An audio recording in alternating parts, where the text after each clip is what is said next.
You ask Tiger to solve. This deals with linear equations with one unknown. The final result is u equals -3. Let's solve it step by step. Simplify the expression. Expand the parentheses.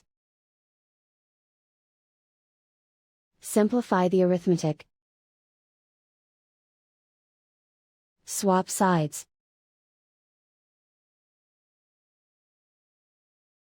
Group all constants on the right side of the equation. Add 10 to both sides. Simplify the arithmetic.